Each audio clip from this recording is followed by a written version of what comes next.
Ahora sí, empezamos. Vamos a aprendernos, a embotellarnos este examen. Ya dije lo que era la hermenéutica, que es el conjunto de principios que se utilizan para entender el pensamiento del autor y tiene como finalidad regresar al intérprete, a la situación original en la que se originó el texto bíblico. Y tiene como finalidad regresar al intérprete, a la situación original en la que se originó el texto bíblico. La hermenéutica es el conjunto de principios que se utilizan para entender el pensamiento del autor. Es el conjunto de principios que se utilizan para entender el pensamiento del autor y tiene como finalidad regresar al intérprete en la situación original en la que se originó el texto bíblico. Esa fue la hermenéutica. Ahora vamos a ver qué es la exégesis. La exégesis consiste en el estudio cuidadoso y sistemático del texto bíblico. Consiste en el estudio cuidadoso y sistemático del texto bíblico con el propósito de llegar a extraer los principios del reino de Dios, con el propósito de llegar a extraer los principios del reino de Dios. La exégesis consiste en el estudio cuidadoso y sistemático del texto bíblico con el propósito de llegar, extraer los principios del reino de Dios. La exégesis consiste en el estudio cuidadoso y sistemático del texto bíblico, con el propósito de llegar a extraer los principios del reino de Dios. La exégesis consiste en el estudio cuidadoso y sistemático del texto bíblico, con el propósito de llegar a extraer los principios del reino de Dios. La exégesis consiste en el estudio cuidadoso y sistemático del texto bíblico, con el propósito de llegar a extraer los principios del reino de Dios. La exégesis consiste en el estudio cuidadoso y sistemático del texto bíblico, con el propósito de llegar a extraer los principios del reino de Dios, con el propósito de llegar a extraer los principios del reino de Dios. El método exegético es generador del principio interpretativo. El método exegético es generador de principios interpretativos. El método exegético es generador de principios interpretativos. El método hermenéutico especializado en la Biblia. El método exegético es más particular. El método hermenéutico especializado en la Biblia.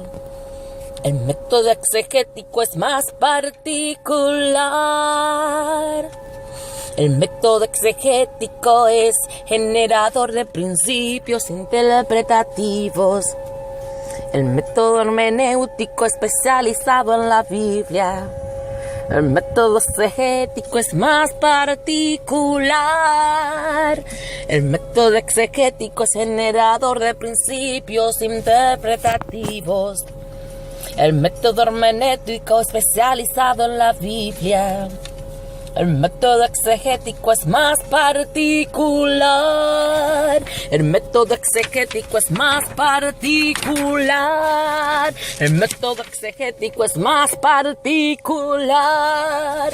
El método hermenéutico provee todas las variables para el análisis de la Biblia. El método hermenéutico provee todas las variables para el análisis de la Biblia. El método exegético es el que analiza. El método hermenéutico provee todas las variables para el análisis de la Biblia. El método exegético es el que analiza. El método hermenéutico provee todas las variables para el análisis de la Biblia. El método exegético es el que analiza. El método hermenéutico es la parte académica de proceso de interpretación. El método exegético es la parte práctica de la interpretación del texto bíblico. El método hermenéutico es la parte académica de proceso de interpretación. El método exegético es la parte práctica de la interpretación del texto bíblico.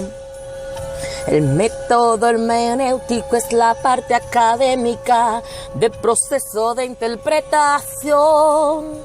El método exegético es la parte práctica de la interpretación del texto bíblico. 3 razones que nos aclaran el por qué y para qué hermenéutica y exégesis. Yo también me hago esa pregunta, pero ahora vamos a contestarla. La primera razón, por la naturaleza de la revelación. La primera razón, por la naturaleza de la revelación, porque la Biblia fue escrita por una gama muy variada de escritores. La primera razón, por la naturaleza de la revelación, porque la Biblia fue escrita por una gama muy variada de escritores. La primera razón, por la naturaleza de la revelación, porque la Biblia fue escrita por una gama muy variada de escritores. La primera razón, por la naturaleza de la revelación, porque la Biblia fue escrita por una gama muy variada de escritores. La primera razón, por la naturaleza de la revelación, porque la Biblia fue escrita por una gama muy variada de escritores. La segunda razón, por la naturaleza pecaminosa del hombre. La segunda razón, por la naturaleza pecaminosa del hombre. La segunda razón, por la naturaleza pecaminosa del hombre. La segunda razón, por la naturaleza pecaminosa del hombre. Tenemos que ser conscientes que al abordar las escrituras ya estamos prejuiciados, influenciados y condicionados por alguna clase de contexto filosófico. Tenemos que ser conscientes que al abordar las escrituras ya estamos prejuiciados, influenciados y condicionados por una clase de contexto filosófico. Tenemos que ser conscientes que al abordar las escrituras ya estamos prejuiciados, influenciados y condicionados por alguna clase de contexto filosófico. Tenemos que ser conscientes que al abordar las escrituras ya estamos prejuiciados, influenciados y condicionados por alguna clase de contexto bíblico. Entonces, ¿cuál es la primera razón? Por la naturaleza de las escrituras, por la naturaleza de la revelación. La primera razón, por la naturaleza de la revelación, porque la Biblia fue escrita por una gama muy variada de escritores. La primera razón, por la naturaleza de la revelación. La segunda razón, por la naturaleza pecaminosa del hombre. La tercera razón, por la naturaleza de la palabra de Dios. La primera razón, por la naturaleza de la revelación. La segunda razón, por la naturaleza pecaminosa del hombre.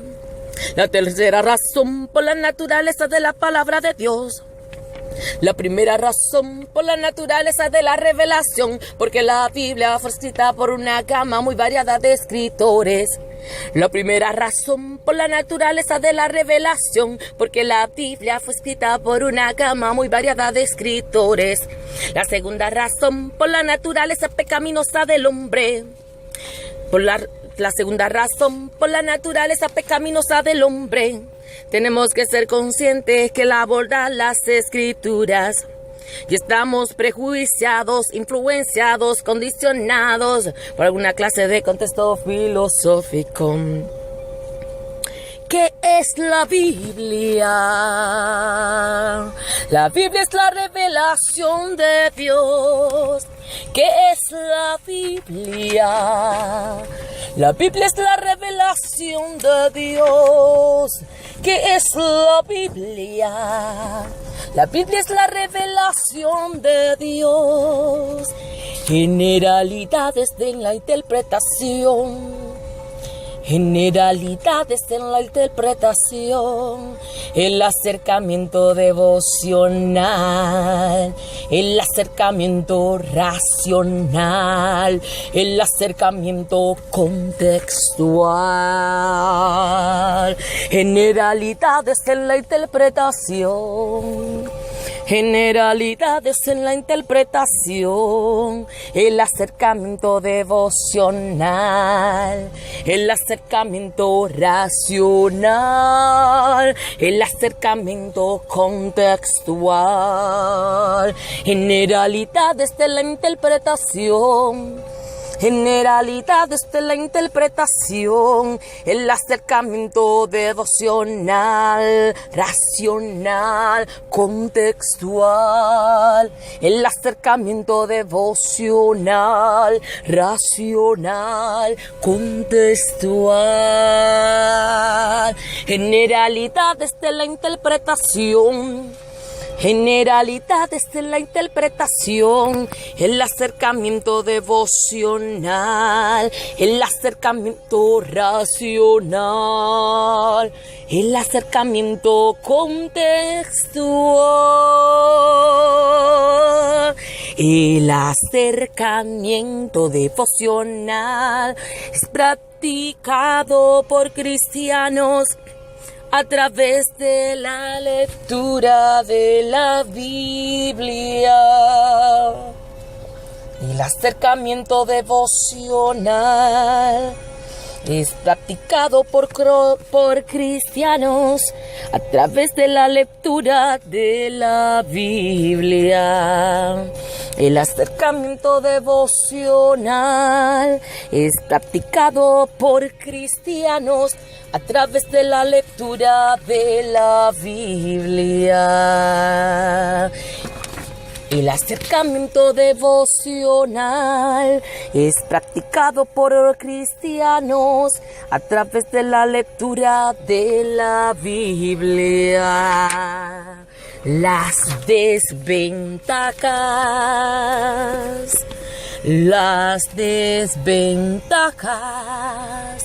Es una forma muy superficial de acercarse a la Biblia. Las desventajas es una forma que tiende a volverse excesivamente sentimental y carismática. Las desventajas son que es una forma muy superficial de acercarse a la Biblia. Es una forma que tiende a volverse excesivamente sentimental y carismática. Las desventajas son que es una forma muy superficial de acercarse a la Biblia. Es una forma que tiende a volverse excesivamente sentimental y carismática. El acercamiento contextual. El acercamiento contextual es un tipo de acercamiento, es de alta erudición y el que aplican todos aquellos estudios seria del texto bíblico. El acercamiento contextual, este tipo de acercamiento es de alta erudición y el que aplican todo aquellos estudiosos serios del texto bíblico. El acercamiento contextual, este tipo de acercamiento es de alta erudición y el que aplican todo aquellos estudiosos serios del texto bíblico.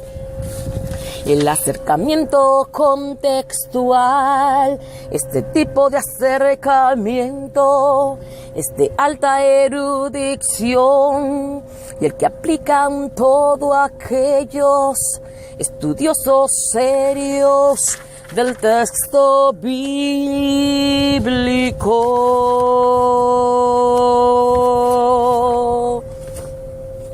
Métodos de interpretación, métodos de interpretación, método numérico, método alegórico, método místico, método prestista, método de acomodamiento. Me encantó más como lo hiciste tú, María. Ahora vamos con historia del término hermenéutica. Historia del término hermenéutica. Pero déjame grabar los 12 métodos. Método numérico, método alegórico, método místico, método pretista, método de acomodamiento, método moral, método naturista, método mítico, método apológico, método histórico, método ecuménico, método carismático, método numérico, método alegórico, método místico, método pretista, método de acomodamiento, método moral, método naturista, método mítico, método apologético, método histórico, método ecuménico, método carismático, método numérico, método alegórico, método místico, método pretista, método moral, método naturista, método numérico, método alegórico, método místico, método pretista, método moral, método naturalista, método numérico, método alegórico, método místico, método pretista, método moral, método naturalista. Ay, pero eso, yo creo que por lo menos esos 6, si lo repites: método numérico, método alegórico, método místico, método pretista, método de acomodamiento, método moral. Me gusta el naturalista también. Ok, vamos ahora con historia del término hermenéutica. Historia del término hermenéutica. Dentro de la cultura griega, según las obras clásicas de Homero y Heródoto, se localiza un dios sagaz y ágil llamado por los griegos Hermes. Dentro de la cultura griega, según las obras clásicas de Homero y Heródoto, se localiza un dios sagaz y ágil llamado por los griegos Hermes. Dentro de la cultura griega, según las obras clásicas de Homero y Heródoto, se localiza un dios sagaz y ágil llamado por los griegos Hermes. Así fue como llegó a introducirse la palabra hermenéutica en el griego. Así fue como llegó a introducirse la palabra hermenéutica en el griego.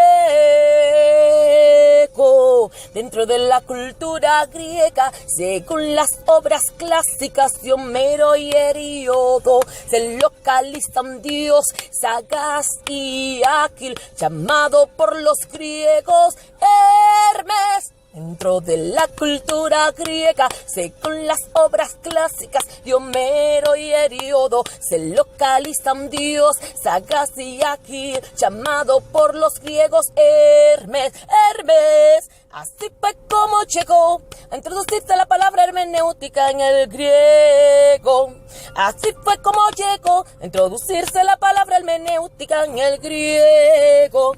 Así fue como llegó a introducirse la palabra hermenéutica en el griego. Así fue como llegó a introducirse la palabra hermenéutica en el griego. Muy bien. La interpretación judía hay tres escuelas. En la interpretación judía hay tres escuelas: la interpretación alegórica, la interpretación rabínica, la interpretación literal. Vamos a ver, otro tono. La interpretación judía hay tres escuelas: alegórica, rabínica y literal. En la interpretación judía hay tres escuelas: alegórica, rabínica y literal. En la interpretación judía hay tres escuelas: alegórica, rabínica y literal. En la interpretación judía hay tres escuelas: alegórica, rabínica y literal. En la interpretación judía hay tres escuelas: alegórica, rabínica y literal. En la interpretación judía hay tres escuelas: alegórica, rabínica y literal. Alegórica, rabínica y literal. Alegórica, rabínica y literal. Alegórica, rabínica y literal. En la interpretación judía hay tres escuelas: alegórica, rabínica y literal. En la interpretación judía hay tres escuelas: alegórica, rabínica y literal. Alegórica, rabínica y literal. Alegórica, rabínica y literal. Alegórica, rabínica y literal. La interpretación alegórica, esta escuela tiene su nacimiento en Alejandría, al norte de África. Vamos a ver otro tono. La interpretación alegórica tiene su nacimiento en Alejandría, al norte de África.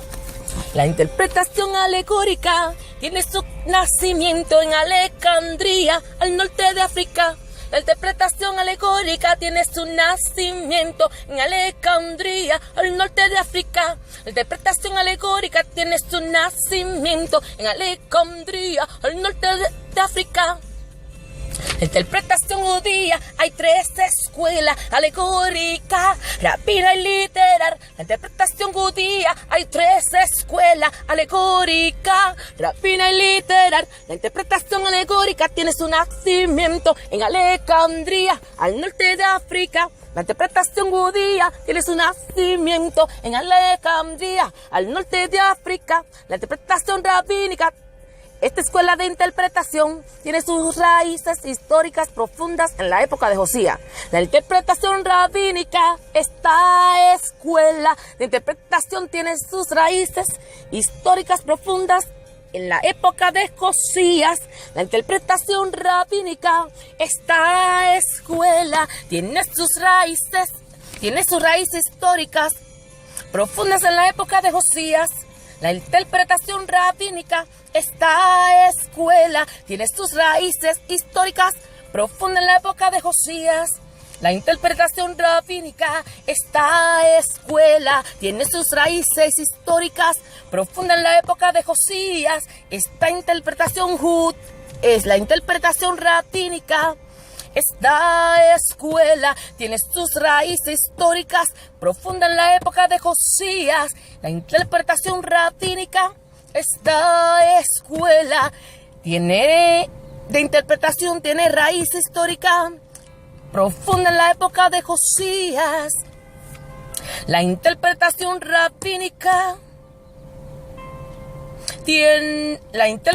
rabínica esta escuela tiene raíces históricas profunda en la época de Josías.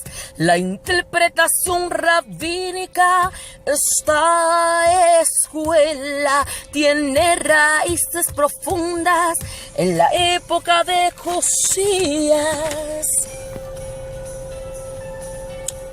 La exaltación de la ley oral trajo como consecuencia la invalidación de la ley de Dios. La exaltación de la ley oral trajo como consecuencia la invalidación de la ley de Dios. Esta forma de interpretación tiene sus aspectos positivos y negativos. Esta forma de interpretación tiene sus aspectos positivos y negativos. La exaltación de la ley oral trajo como consecuencia la invalidación de la ley de Dios. La interpretación literal, esta escuela, fueron considerados como inferiores o inmaduros por no usar el método alegórico. Los intérpretes de estas escuelas fueron considerados como inferiores o inmaduros por no usar el método alegórico. La interpretación literal, esta escuela, fueron considerados como inferiores inmaduros por no usar el método alegórico.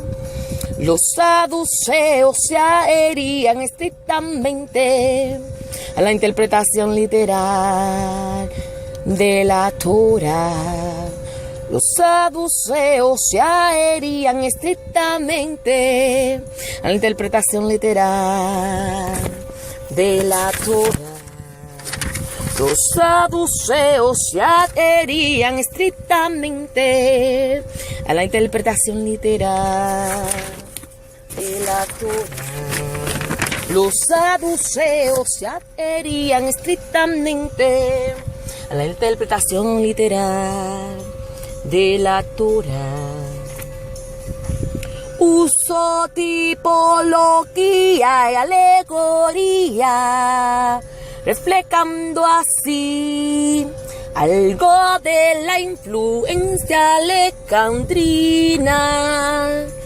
Uso tipología y alegoría, reflejando así algo de la influencia alejandrina. Uso tipología y alegoría, reflejando así algo de la influencia alejandrina. Uso tipología y alegoría, reflejando así algo de la influencia alejandrina.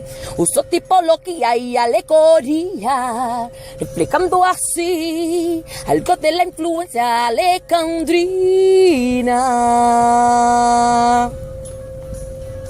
Los intérpretes de Alejandría se caracterizaron por usar la interpretación alegórica como método natural de armonizar la religión y la filosofía de aquel entonces.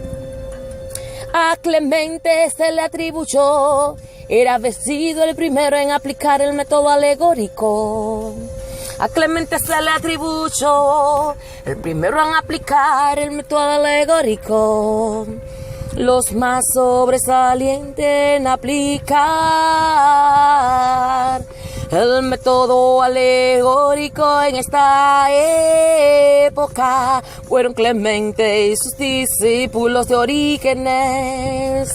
Fueron Clemente y sus discípulos de Orígenes lo más sobresaliente en aplicar el método alegórico en esta época. Fueron Clemente y sus discípulos de Orígenes. Antioquía, Antioquía, Antioquía. Antioquía. Por otro lado, en la región de Antioquía, Siria, surgió la escuela de exegetas que vinieron a ser la contraparte de la escuela de Alejandrina. Por otro lado, en la región de Antioquía, Siria, surgió la escuela de exegetas que vinieron a ser la contraparte de la escuela de Alejandría, de Alejandrina. El método exegético se inclinaba más por lo literal. El método exegético se inclinaba más por lo literal. El método exegético se inclinaba más por lo literal. La escuela de Antioquía tuvo grandes nombres. La escuela de Antioquía tuvo grandes nombres. Teodoro de Tarsis es uno. La escuela de Antioquía tuvo grandes nombres. La escuela de Tarsis fue uno. La escuela de Antioquía tuvo grandes nombres. La escuela de Teodoro de Tarsis fue uno. La escuela de Antioquía tuvo grandes nombres. La escuela de Teodoro de Tarsis fue uno. La escuela de Antioquía tuvo grandes nombres. Teodoro de Tarsis fue uno. La escuela de Antioquía tuvo grandes nombres. Teodoro de Tarsis fue uno. La escuela de Antioquía tuvo grandes nombres. Teodoro de Tarsis fue uno. La escuela de Antioquía tuvo grandes nombres. Teodoro de Tarsis fue uno. La escuela de Antioquía tuvo grandes nombres. La escuela de Teodoro de Tarsis fue uno. La escuela de Antioquía tuvo grandes nombres. Teodoro de Tarsis fue uno. Y al final, confesiones y tradición, confecciones y tradición, confecciones y tradición, confecciones y tradición. En el periodo que se entiende desde el año 200 al 1500 después de Cristo, la aparición de credos, confesiones y escritos de los venerados padres de la Iglesia constituyó un segundo paso de la significación hermenéutica. Esos escritos se conocen como tradiciones. Una confesión era el decreto de un concilio. Una confesión era el decreto de un concilio. Una confesión era el decreto de un concilio. Una confesión era el decreto de un concilio. Una confesión era el decreto de un concilio. Confesiones y tradición. Confesiones y tradición. Confesiones y tradición. En el periodo que se extiende desde el año 200 al 1500 después de Cristo, la aparición de credos, confecciones y escritos de los venerados padres de la Iglesia constituyó un segundo paso de la significación hermenéutica. Estos escritos se conocen como tradiciones. Una confesión era el decreto de un concilio. Una confesión era el decreto de un concilio. Una confesión era el decreto de un concilio. Una confesión era el decreto de un concilio. En el periodo que se extiende desde el año 200 al 1500 después de Cristo, la aparición de credos, confesiones y escritos de los venerados padres de la Iglesia constituyó un segundo paso de la significación de hermenéutica. Constituyó un segundo paso de la significación de hermenéutica. Constituyó un segundo paso de la significación de hermenéutica. Estos escritos se conocen como tradiciones. Estos escritos se conocen como tradiciones. Una confesión era el decreto de un concilio. Una confesión era el decreto de un concilio. Confesiones y tradiciones. Confesiones y tradiciones. En el periodo que se extiende desde el año 200 al 1500 después de Cristo, la aparición de credos, confesiones y escritos de los venerados padres de la Iglesia constituyó un segundo paso de la significación hermenéutica. Una confesión era el decreto de un concilio. Una confesión era el decreto de un concilio. Una confesión era el decreto de un concilio. Bye. Espero que se lo aprendan. Bye.